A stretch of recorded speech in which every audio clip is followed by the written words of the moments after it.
Kapama welcomes you!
Kapama welcomes you!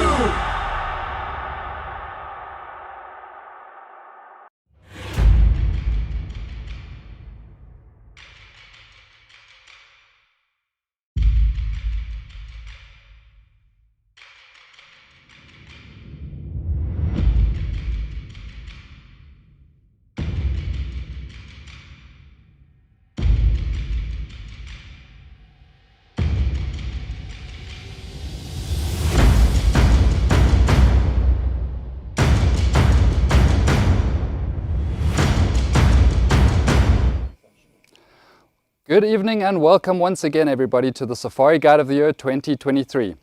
We find ourselves today on day 5 of the competition and we are now getting to the sharp end of the stick. We had quite a busy day today. We had many events that we had to get through and I joined Warren Daisel this morning from Kimberlee Safari Lodge on a bushwalk. The weather was absolutely perfect. The weather played along, although the big 5 animals were a little bit few and far between. We did find lots of sign of buffalo and elephant. Warren did an expert job of explaining the intricacies of the ecosystem to us, and we had a wonderful little breakout in the bush and we just really connected to nature. So Warren did a fantastic job this morning. Kimmy was up on the game drive event and Kimmy did a fantastic job of finding her guests a leopard up in a tree. It was the first real good leopard sighting that we've had during the competition, and Kimmy made the most of it to score nice and high with the judges at that event.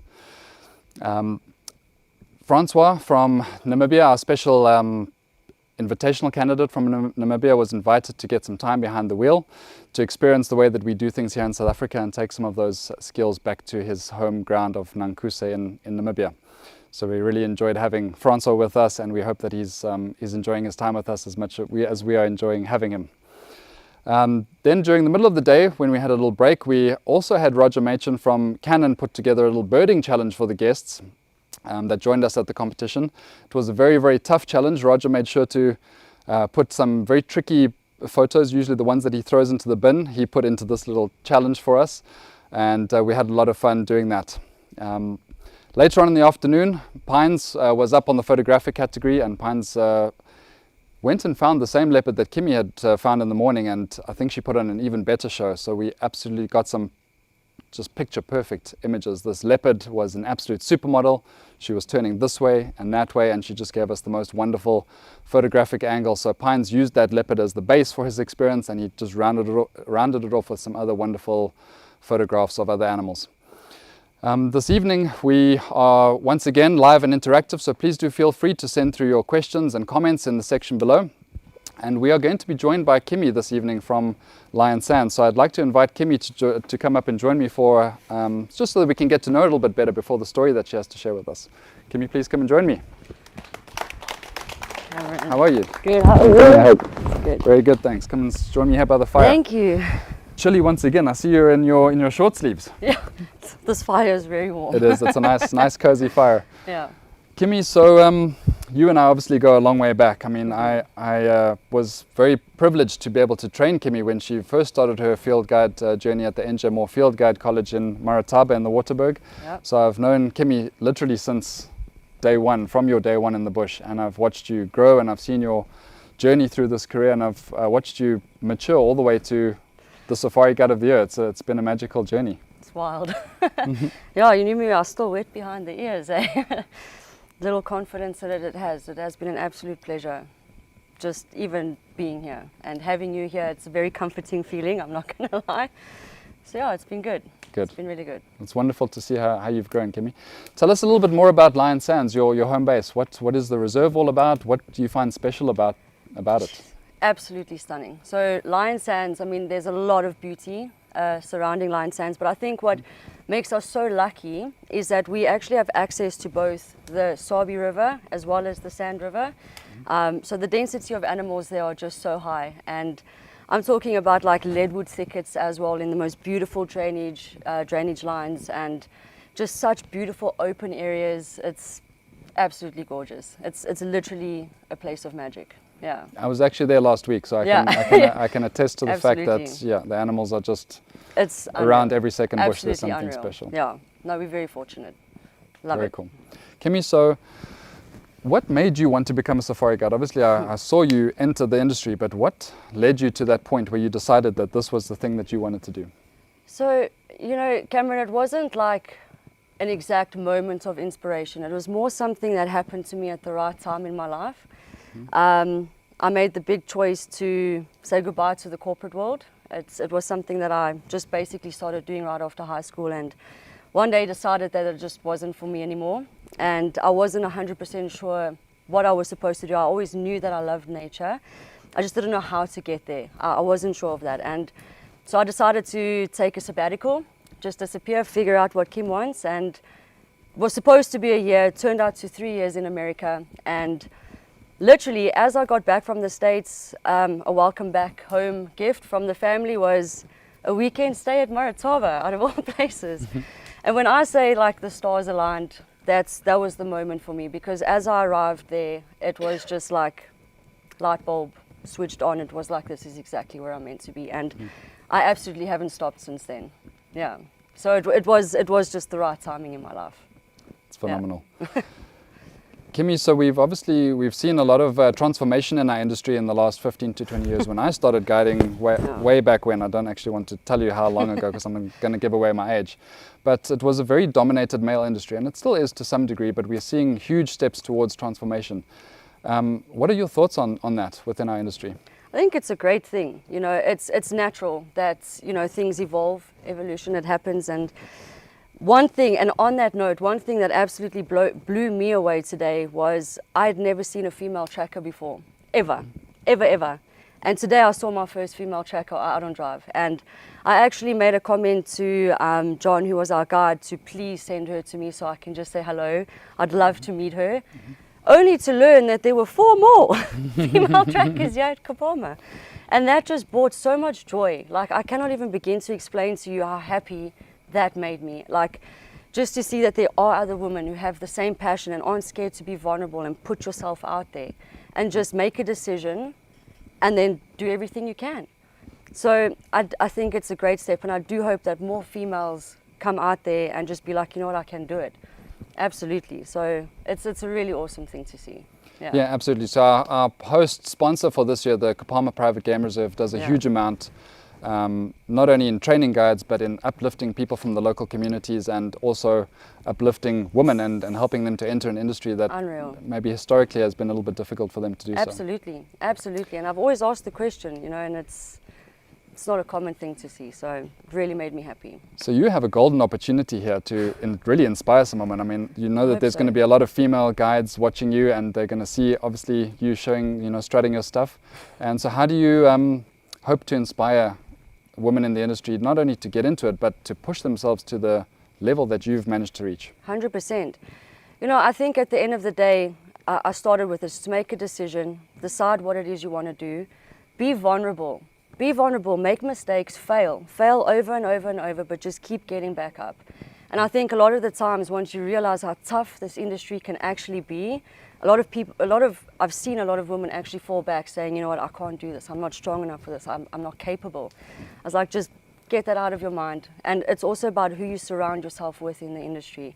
So attach yourself to people who have made it and have been there and can do it, and you'll just see how much you are going to grow from there too. So that would be the advice I would give to two females looking to do it, yeah. Fantastic, thank you, Kimmy. Yeah. So we have a comment from Bernice Baindy. I don't know if you know Bernice. That's my mom. Yes, oh, fantastic. So Bernice has she's put through a comment and she says a huge amount of support going through to you. And go, Kimmy, go. Thanks, Mom. Oh, so we know you're watching. Okay. And another Thank you. comment from Christian as well. Christian also says just he hopes that you grab this opportunity with both hands and just go for it, shoot for the stars. It's my brother, thank you. Love it. The family is watching, no pressure. Cool, that's awesome. So there's also another viewer all the way from Zambia, Wezi, and he says he's watching the competition and watching with interest, and he hopes to see just exactly what you can do and hopes to see you doing some good stuff in this competition. Thank you. One final question from me, Kimmy. So is there any particular area in Africa that you still would like to travel to? Any national park or any game reserve?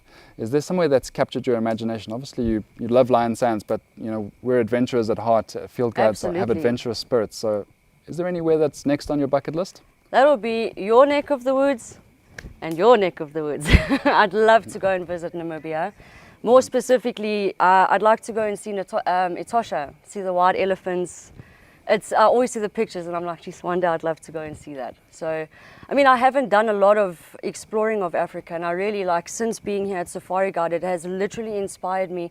We were talking about being a birder. Like, what is a birder? You can't just say you're a birder by learning some calls off a screen. You got to actually travel, go to the places, see the birds, hear the calls, become an actual birder, and that is how you learn and grow. And that has inspired me to want to go out and travel and go be a birder and see some things. Well, you know, you always have a place to stay. You know that I'm based up very close to Absolutely, Etosha, so yeah. you have somewhere to stay when you come Thank over. you. Kimmy, we are all very much looking forward to your story. It's getting Thank to you. that time of the evening, so I'm going to hand the Cool. floor over to you, and All right. please have fun and enjoy. Thank you. Jeez, no pressure. I take my hat off to the previous contestants for standing up here. It's no joke. But seriously, I just want to first off say that I cannot believe that we are literally almost at the end of this week. Tomorrow, it hit me today, tomorrow is our last full day here at Safari Guide of the Year. And it has honestly made me think quite a lot about where I began. And a question that was asked to me in the very beginning of my guiding career has been playing around in my mind a little bit. And I've been thinking about the answer to that question a lot more. The answer I have now has a lot more depth and a lot more meaning to it, considering all the experiences I've had and been through since then. I was sat at a table doing an interview to basically get your practical placement at one of the lodges. So I was still at the college. And the question was asked by a wise man, and he said to me, he said, Kim, I want to know what gets you up in the mornings. Think about it.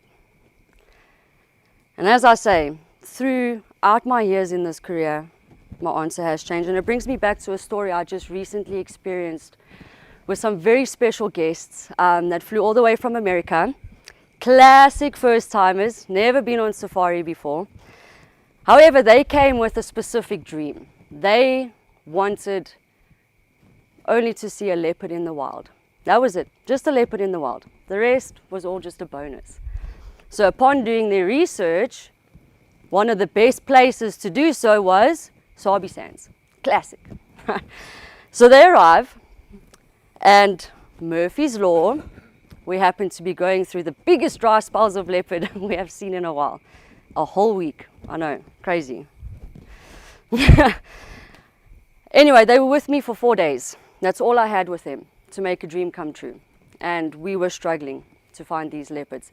There was such a massive dynamic shift with all the leopards in the area, like males, new males were coming in, they were fighting, females were running out of there. It was terrible. And I even asked around, I was like, is this normal? I mean, I've been here for almost 2 years, like I've been spoiled with leopards, I really have, but is this normal? And everyone was saying, absolutely not. So I'm thinking to myself now, I chat to my tracker, which by the way, is an absolutely incredible human being. You know, for the first 4 years, or actually the start of my career, I never had the privilege of working with a tracker personally, you know, and I cannot even begin to explain how much value Jabu adds into my life. And, you know, as a working without one, you know, you graft, you work really hard, but working with one, just the change it brings to the guests that you get to spend time with, and also just getting to know him on a personal level, getting to know about his family, how he got to do what he's doing, and how every decision we make is a joint effort. It's not just about me anymore, what I want to do or what he wants to do. It is really a special thing. And so him and I, and also Jabu, if we don't find those leopards, he gets bleak, eh? Like, he gets really upset if we're not finding these animals. So we sat and we started plotting. We searched every nook and cranny of that reserve. And when I tell you there was no leopard, there was no leopard. Okay. So now I'm thinking I'm not about to become a dream crusher. So I started reaching far and right. So there I cast my line into the far waters of our neighboring properties, and I'm sending messages out, and I'm like, please, please, I just need, if a leopard has even just looked in our direction, tell me. I need a whisper in the wind. I need anything, a breath, whatever. Tell me. I need to know. This is also coming down to our last drive with the guests now.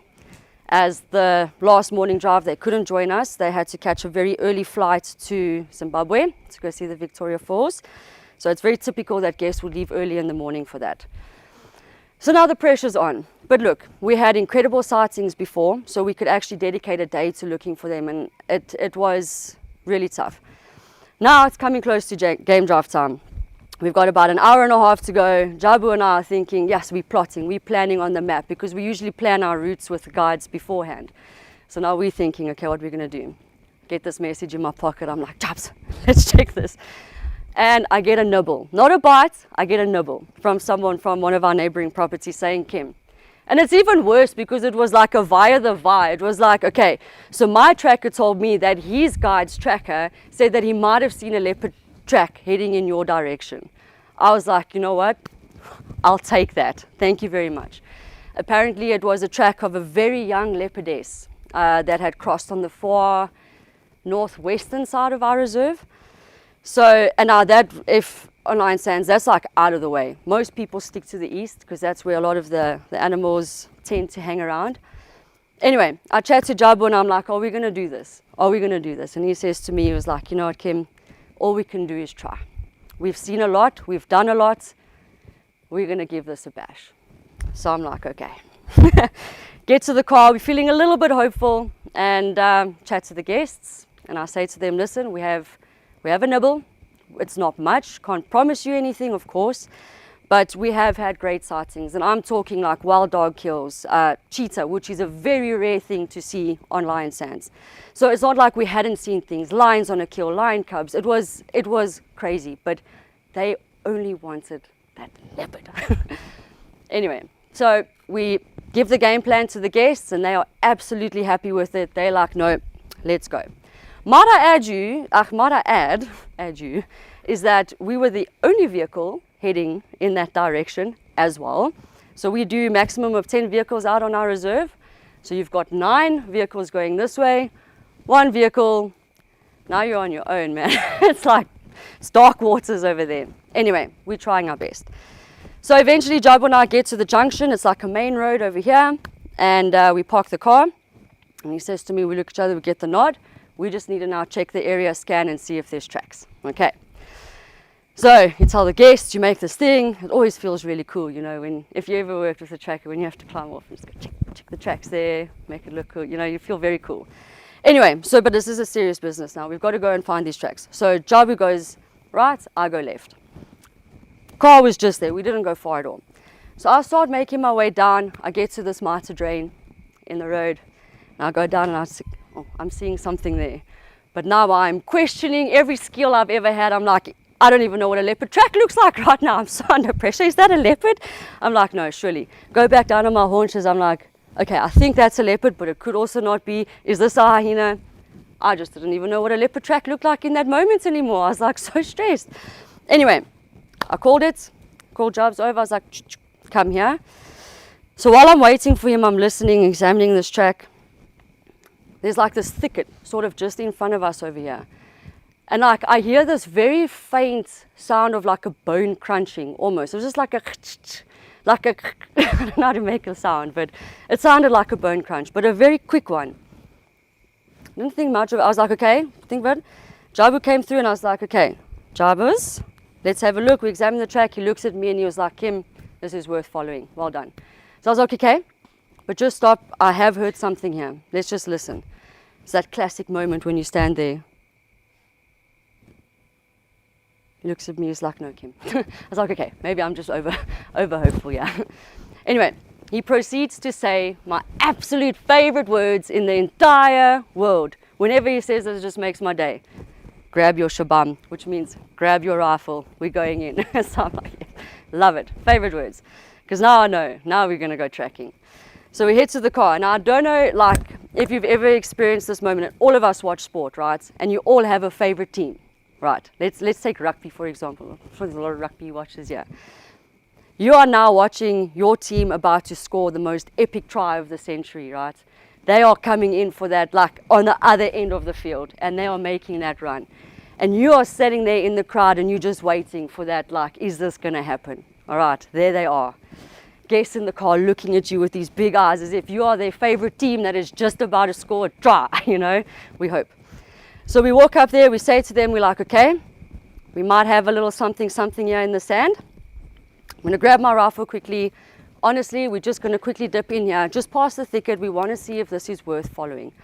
Guests are like, no, go, please. So we go in. And I remember feeling actually pleasantly surprised once we had broke that first like sort of tree line. It opened up into such a nice drainage. It was actually beautifully open in there.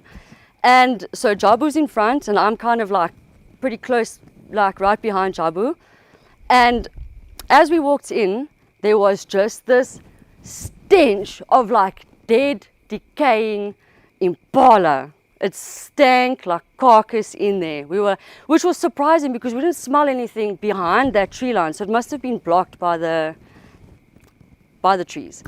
Anyway, so now he's like, okay, so your bone crunching theory wasn't a phony. I was like, okay, well, clearly, but now this could still be anything. Yes, we saw a leopard track, but it could be lions, it could be hyena, it could be anything. So let's just be aware now. So anyway, we start walking. Jabu's looking up, I'm looking down, Jabu's looking up. We are just like scanning this area like you cannot believe. Now, I don't know if you also remember, like as a kid, if you ever had a moment like this, when you're driving in the passenger seat and your mom all of a sudden has to slam brakes and that arm comes across like she's going to save you from flying through the windscreen somehow. Jabu's mom arm comes across me like this and he's like, stop. And he looks at me, he's like, Kimos, I've seen this animal, we need to leave. Now, of course, Kim being the child in the passenger seat, I'm like, where? I want to see. I'm not seeing this left. I'm like, where are we looking? Jabs is like, Kimos, we need to go. I'll show you when we come in. He has me throwing a little huffy on the inside. I'm like, okay, fine, let's go out. Happy we found it though.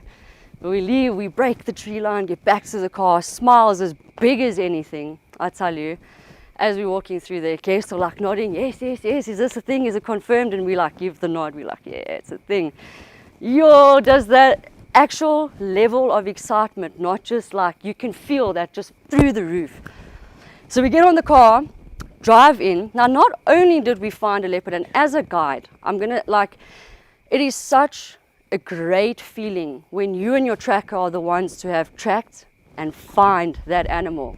Right, you're the first ones in, and you also provided a sighting for everybody who left you on your ace in the north.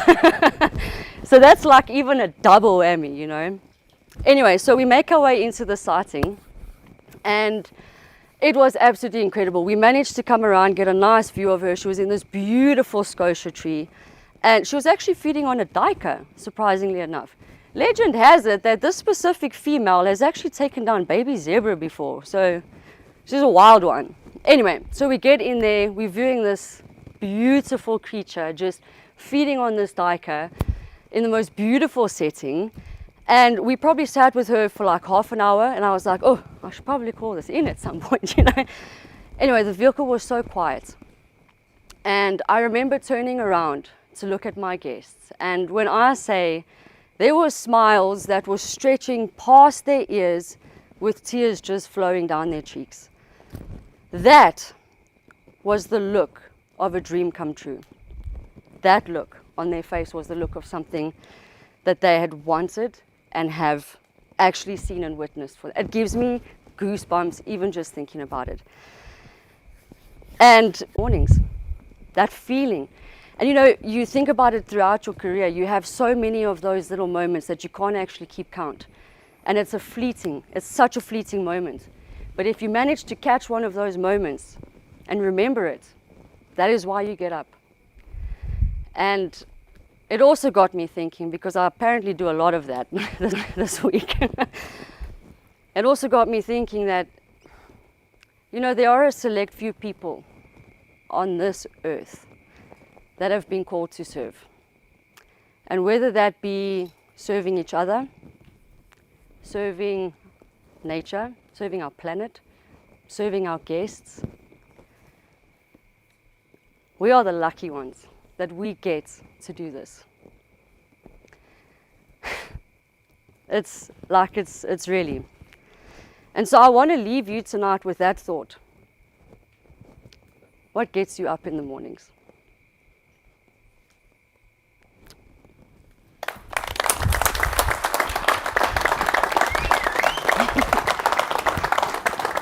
Thank you so much for Thanks, sharing that with Cameron. us, Kimmy. It's very inspiring. Thank you. And we're not the only ones who think so. It seems that our social media channels have been blowing up. So I'd just like to share a few more comments with you. So Jennifer Chlokwe says that the flag is flying high. Ozea Karadia says, Kimmy, the whole Lion Sands team and the field officers watching. Woohoo! Matthew Ryan says, such professionalism. Oh. Knows what she wants. Smash it, Kim.